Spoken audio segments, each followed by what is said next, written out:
Bienvenidos a este espacio donde confluyen la literatura y la filosofía. El día de hoy les comparto un texto breve llamado La Esfinge de el escritor norteamericano Edgar Allan Poe y dice así: La Esfinge. Durante el terrible reinado del cólera en Nueva York, había yo aceptado la invitación de un pariente para pasar 2 semanas con él en el retiro de su cottage Ornée, a orillas del Hudson. Teníamos allí a nuestro alrededor todos los recursos ordinarios de las diversiones veraniegas, y vagando por los bosques, tomando apuntes, paseando en bote, pescando, bañándonos, dedicándonos a la música o a la lectura, hubiéramos podido pasar el tiempo bastante entretenidos, sin las pavorosas noticias que todas las mañanas nos llegaban de la populosa ciudad. No pasaba un día que no nos trajese la noticia del fallecimiento de algún amigo. Entonces, como la fatalidad aumentaba, esperábamos enterarnos a diario de la pérdida de algún ser querido. Y al final, temblábamos al acercarse cualquier mensajero. El propio aire del sur nos parecía oler a muerte. Aquel pensamiento paralizador se adueñaba, en verdad, de mi alma por entero. No podía yo hablar, pensar ni soñar en ninguna otra cosa. Era mi anfitrión, de un temperamento menos excitable, y aunque con el ánimo muy deprimido, se esforzaba por reanimarme. Su inteligencia, dotada de una gran filosofía, no estaba afectada nunca por quimeras. Si bien bastante sensible a la influencia del terror, no le inquietaban sus sombras. Sus esfuerzos por despertarme del estado de tristeza anormal en que me sumía se veían frustrados en gran parte por ciertos libros que hube de encontrar en su biblioteca. Eran estos de un carácter que hacía germinar cualquiera de las semillas de superstición hereditaria que permanecían latentes en mi pecho. Había yo leído aquellos libros sin que él lo supiera, y por eso se sentía perplejo con frecuencia ante las violentas impresiones que ejercían sobre mi imaginación. Uno de mis temas favoritos era la creencia popular en los presagios, una creencia que en aquella época de mi vida estaba dispuesto a defender casi en serio. Sobre este tema sosteníamos largas y animadas discusiones. Él demostraba la sinrazón de la fe en tales cuestiones y yo afirmaba que el sentimiento popular, brotando con absoluta espontaneidad, es decir, sin apariencias de sugestión, poseía en sí mismo elementos evidentes de verdad y tenía derecho a un gran respeto. El hecho es que al poco tiempo de mi llegada a la quinta, me sucedió allí un incidente tan de todo punto inexplicable y con un carácter tan portentoso que se podía disculpar el que lo considerase yo como un presagio. Me aterró y al mismo tiempo me trastornó y me dejó tan perplejo que transcurrieron muchos días antes de que pudiese tener ánimos para comunicar el caso a mi amigo. Casi al anochecer de un día sumamente caluroso, estaba yo sentado con un libro en la mano, ante la ventana abierta, alcanzando un lejano panorama en las orillas del río. Una vista de una montaña distante, cuya superficie cercana a mi vista, cuya posición estaba desprovista, por eso que se llamaba un derrumbamiento de la parte principal de los árboles. Mis pensamientos habían vagado despacio desde el libro que tenía delante a la tristeza y desolación de la vecina ciudad. Al levantar mis ojos de la página, cayeron sobre la superficie desnuda de la montaña y sobre un objeto, sobre un monstruo viviente de horrorosa conformación que se abrió camino rápidamente desde la cumbre hacia la parte inferior, desapareciendo al cabo en la espesa selva de abajo. Cuando aquel ser se mostró primero a mi vista, dudé de mi propia razón, o al menos de la evidencia de mis propios ojos. Y pasaron muchos minutos antes de que pudiese convencerme a mí mismo de que no estaba loco ni soñaba. Sin embargo, al describir al monstruo, que vi con claridad y que vigilé con toda tranquilidad durante el tiempo de su avance, temo que mis lectores encuentren mayor dificultad en dar convencidos de estos puntos que la que encontré yo mismo. estimando el tamaño del ser en comparación con el diámetro de los grandes árboles cerca de los cuales pasaba, aquellos pocos y colosales de la selva que habían escapado de la furia del desplome de tierra. Deduje que era mayor que cualquier barco de línea en activo. Digo barco de línea porque la forma del monstruo sugería esa idea. El caso de uno de nuestros 64 puede dar una noción muy pasable de su contorno general.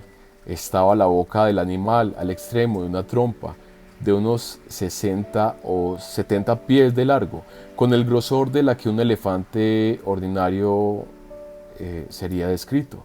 Cerca del arranque de esta trompa tenía una inmensa cantidad de pelos negros hirsutos, más de los que puede tener el pelaje de una manada de búfalos, y proyectándose desde esos pelos hacia abajo y hacia los lados salían dos fulgurantes colmillos parecidos a los del jabalí, pero de un tamaño infinitamente mayor, extendidas hacia adelante, paralelas a la trompa. Ostentaba a cada lado una gigantesca asta de 30 o 40 pies de largo, al parecer de puro cristal y en forma de prisma perfecto, que reflejaban de la manera más magnífica los rayos del sol poniente. El tronco estaba conformado como una cuña con la punta hacia la tierra. Desde este se extendían dos pares de alas, cada una de unas 100 yardas de largo, un par colocado encima de otro, y todo él cubierto de densas escamas metálicas. Cada escama tendría como unos 10 o 12 pies de diámetro. Observé que los pares superiores e inferiores de alas estaban unidos por una fuerte cadena, pero la principal singularidad de aquella horrible bestia era la imagen de una calavera que cubría casi toda la superficie de su pecho y que estaba trazada con exactitud en un blanco deslumbrador sobre el color terroso del cuerpo, como si hubiese sido cuidadosamente dibujada por un artista. Mientras contemplaba yo aquel animal terrorífico, y en particular el aspecto de su pecho, con un sentimiento de horror y de temor, con un sentimiento de maldad cercana que me era imposible reprimir por ningún esfuerzo de la razón, vi la enorme boca en la extremidad de la trompa abrirse de repente, brotando de ella un sonido tan fuerte y expresivo de temor que sobrecogió mis nervios como un toque de difuntos. Y cuando el monstruo desapareció en la falda de la montaña, caí desmayado al punto sobre el suelo.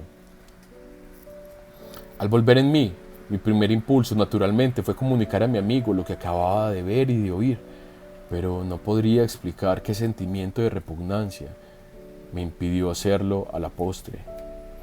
Por último, una noche, 3 o 4 días después del suceso, estábamos sentados juntos en la estancia desde la cual vi la aparición.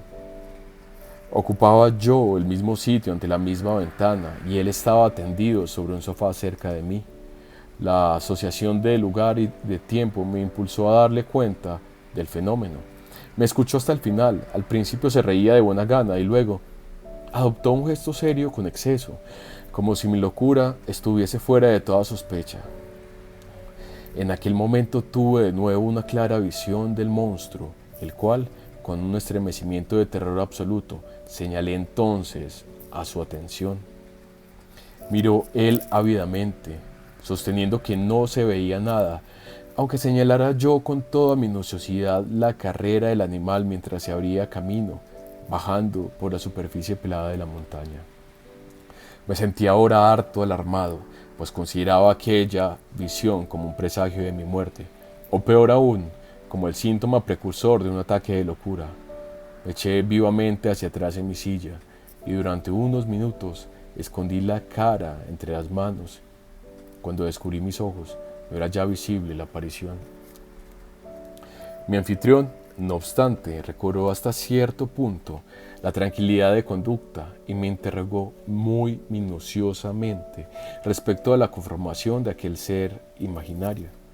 Cuando estuvo plenamente informado sobre aquella cuestión, suspiró a fondo, como si se sintiera descargado de un peso intolerable, y empezó a hablarme, con una calma que me parecía cruel, de varios puntos de filosofía especulativa que habían constituido antes temas de discusión entre nosotros.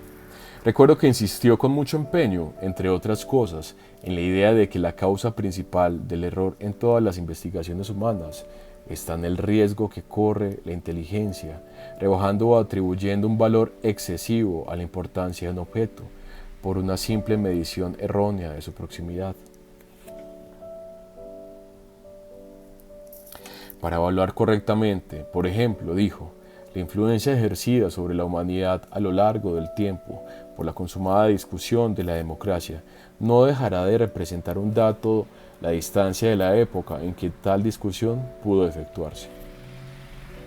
Aún así, ¿puede usted indicarme un escritor que haya escrito sobre el gobierno que pensara nunca en esa rama especial del tema, digno siempre de discusión? Hizo aquí una pausa que duró un momento. Se dirigió hacia una librería y sacó un tratado corriente de historia natural. Me rogó entonces que cambiase de asiento con él, pues así podía ver mejor los pequeños caracteres de la impresión. Se sentó en mi sillón ante la ventana y abriendo el libro, prosiguió su disertación en el mismo tono de antes. Pero su excesiva minuciosidad, repuso, al escribir el monstruo puedo en todo momento probarle lo que era.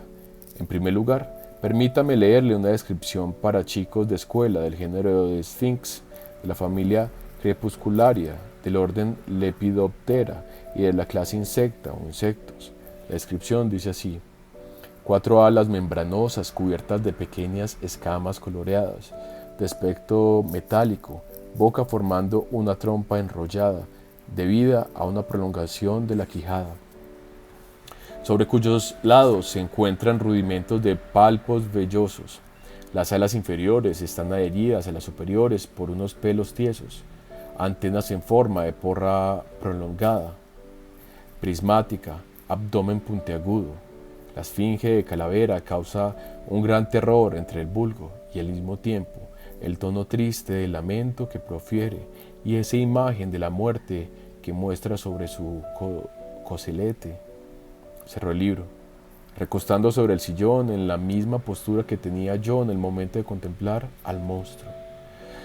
¡Ah! Ese era, exclamó luego, ese era, subiendo por la superficie de la montaña, y admito que se trata de un ser de aspecto muy notable. Con todo, no era en modo alguno tan grande ni estaba tan distante como usted imaginó, porque el hecho es que cuando serpeaba subiendo por ese hilo, una araña había tejido a través del marco de la ventana. Tendría la 16avo de una pulgada de longitud máxima y estaría a una distancia también de un 16avo de pulgada de su pupila. Bueno, hasta aquí llega nuestro cuento y al principio hay una interpretación y unos apuntes interesantes que les quiero compartir. Este breve relato está basado en la casi ancestral idea de que las cosas no siempre son lo que parecen y de que nuestros sentidos a veces pueden hacernos errar hasta cuando su funcionamiento es el normal. No resulta sorprendente que un autor tan imaginativo preste atención y reflexione acerca de la relatividad de las magnitudes. Gigantes y enanos son los temas de incontables historias de folclore y otras historias como los viajes de Gulliver. La más importante de todas las fuentes de Poe que él habría consultado para conformar este relato es un libro en la compilación del cual él mismo había participado, la Synopsis on Natural History, 1839 de Thomas Wyatt, que cita directamente el relato. De este modo se daría una conexión remota entre la esfinge y el escarabajo de oro del cuento homónimo. La historia posee asimismo cierto interés biográfico, ya que es el único texto conocido que Poe vendió a su amigo Timothy Shea Arthur, que lo publicó en la revista Arthur's Lady Magazine alrededor del 15 de diciembre de 1845 y lo reimprimió en Home Magazine 10 años más tarde. El cuento apareció también en The American Keepsake for 1851, editado por Alman Whitmore, que habría obtenido el manuscrito de Arthur. Bueno, hasta aquí llega nuestro relato. Muchas gracias por